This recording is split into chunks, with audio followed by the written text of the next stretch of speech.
ఎట్టకేలకు మన sun Risers team గెలిచింది.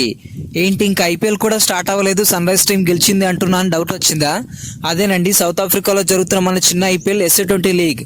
ఈ సీజన్లో మన సన్ రైజర్స్ ఈస్టర్న్ కేప్ ఇప్పటి వరకు 3 మ్యాచ్లు ఆడి 3 ఓడిపోయింది. కానీ నిన్న డర్బన్ సూపర్ జైంట్స్తో జరిగిన మ్యాచ్లో ఎట్టకేలకు తన మొదటి విజయాన్ని నమోదు చేసి ఖాతా తెరిచింది. SA20 లీగ్ ఇప్పటి వరకు 2 సీజన్లు కంప్లీట్ చేసుకుని 3వ సీజన్ ప్రారంభించింది. గడిచిన 2 సీజన్లో కూడా మన సన్ రైజర్స్ ఈస్టర్న్ కేప్ వరుసగా 2 సార్లు ఛాంపియన్గా నిలిచింది. కానీ ఈసారి మాత్రం పాయింట్స్ టేబుల్ చివరిగా ఉండిపోతుంది. అయినా కూడా సన్ రైజర్స్ బ్యాకప్ ఇవ్వడానికి ఇంకా చాలా మ్యాచ్లు ఉన్నాయి. ఇక మ్యాచ్ హైలైట్స్లోకి వస్తే ముందుగా టాస్ గెలిచి బ్యాటింగ్ ఎంచుకున్న సన్ రైజర్స్ ఈస్టర్న్ కేప్ ఓపెనర్స్గా బెడింగమ్ అండ్ క్రావ్లీ వచ్చారు. ఇప్పట్లాగే ఈ మ్యాచ్లో కూడా ఓపెనింగ్ వికెట్ తొందరగానే పడింది. 9 బాల్ ఆడి 10 రన్స్ చేసిన బెడింగ్ నవీన్ ఉలక్ బౌలింగ్లో అవుట్ అయ్యాడు.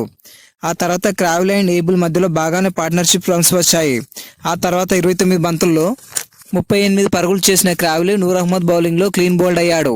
తర్వాత నంబర్ 4లో వచ్చిన మార్కరమ్ వెంటనే అదే నూర్ అహ్మద్ బౌలింగ్లో డకౌట్ అయ్యాడు. ఆ తర్వాత వచ్చిన హర్మన్ కూడా 8 బంతులు 6 పరుగులు మాత్రమే చేసి మళ్ళీ నూర్ అహ్మద్ స్పిన్కి బలైపోయాడు. ఆ తర్వాత వచ్చిన మార్కో జాన్సన్ మరియు నంబర్ 3లో వచ్చిన టామ్ ఏబుల్ మంచి పార్ట్నర్షిప్తో చాలా పరుగులు టీంకి సమకూర్చారు. నంబర్ 3లో వచ్చిన టామ్ ఏబుల్ తన మొదటి హాఫ్ సెంచరీని కంప్లీట్ చేసుకున్నాడు. 17.5వ ఓవర్లో 39 బంతుల్లో 57 పరుగులు చేసి నూర్ అహ్మద్ బౌలింగ్లో అవుట్ అయ్యాడు. ఇన్నింగ్ చివరి వరకు ఆడిన జాన్సన్ మరియు స్టబ్స్ చివరి వరకు తమదైన సహకారాన్ని అందించారు. మార్కో జాన్సన్ 26 బంతులు 36 పరుగులు చేశాడు.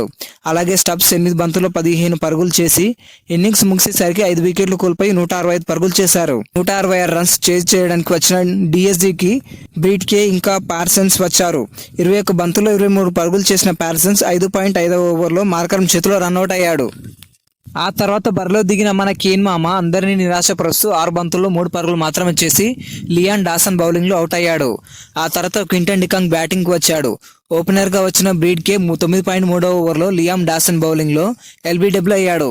ఆ వెంటనే మన కాటేరమ్మ కొడుకు హెన్రిచ్ క్లాసన్ వచ్చాడు. అందరి ఆశలన్నీ ఇతనిపైనే ఉన్నాయి. కానీ ఎవరు ఊహించని విధంగా 5 బంతుల్లో ఒకే పరుగు చేసి సిమాన్ హర్మన్ బౌలింగ్లో అవుట్ అయ్యాడు. అలాగే మనం క్లాసన్ ఫామ్ గురించి మాట్లాడుకోవాలి. ఈ హైలైట్స్ అవ్వగానే ఒకసారి మాట్లాడుకుందాం. 14.6వ ఓవర్లో ఒటినియల్ బాట్మాన్ 21 పరుగులు చేసి అవుట్ అయ్యాడు. ఆ తర్వాత చెప్పుకోదగ్గ స్కోర్ చేసింది బియాన్ మల్డర్ మాత్రమే. 19 బంతుల్లో 22 పరుగులు చేసి రిచర్డ్ గ్లీసన్ బౌలింగ్లో అవుట్ అయ్యాడు. ఆ తర్వాత వచ్చిన స్మిత్, వోక్స్, మహారాజా మరియు నూర్ అహ్మద్ ఎవరు కూడా సింగిల్ డిజిట్కి మించి స్కోర్ చేయలేదు. అలా డర్బన్ సూపర్ జైంట్స్ 18.1 ఓవర్లోనే 107 పరుగులు చేసి ఆల్అవుట్ అయింది. ఈ 58 పరుగుల భారీ తేడాతో సన్ రైజర్స్ గెలిచింది. ఇప్పుడు మన క్లాసన్ గురించి మాట్లాడుకుందాం. ఐపీఎల్లో మన SRH టీం ఎక్కువగా ఊపిసి పెట్టుకున్న ప్లేయర్ మన క్లాసన్. ఏ టీం ఇవ్వనంతగా 23 కోట్లు పెట్టి అతన్ని రిటైన్ చేసుకుంది. కానీ SA20 లీగ్లో క్లాసన్ ఫామ్ అస్సలు బాగాలేదు. SA20లో డర్బన్ సూపర్ జైంట్స్ తరపున ఆడిన మొదటి మ్యాచ్లో క్లాసన్ డకౌట్ అయ్యాడు. ఆ తర్వాత సూపర్ కింగ్స్తో జరిగిన మ్యాచ్లో 17 బంతులు 29 పరుగులు చేశాడు. తన 3వ మ్యాచ్ అయిన ఈ మ్యాచ్లో కూడా కేవలం ఒకే రన్ చేసి అవుట్ అయ్యాడు. అంటే ఆడిన 3 మ్యాచ్లో 2 డకౌట్లుగా చెప్పొచ్చు. అతని ఫామ్ ఇలాగే ఉంటాయి. ఇక ఐపీఎల్లో SRHకి కష్టకాలమే. ఐపీఎల్ టైం వచ్చేసరికి క్లాసన్ మంచి ఫామ్లో ఉండాలని కోరుకుందాం. ఇక ఈ మ్యాచ్లో చెప్పుకోదగ్గ మరొక పేరు నూర్ అహ్మద్.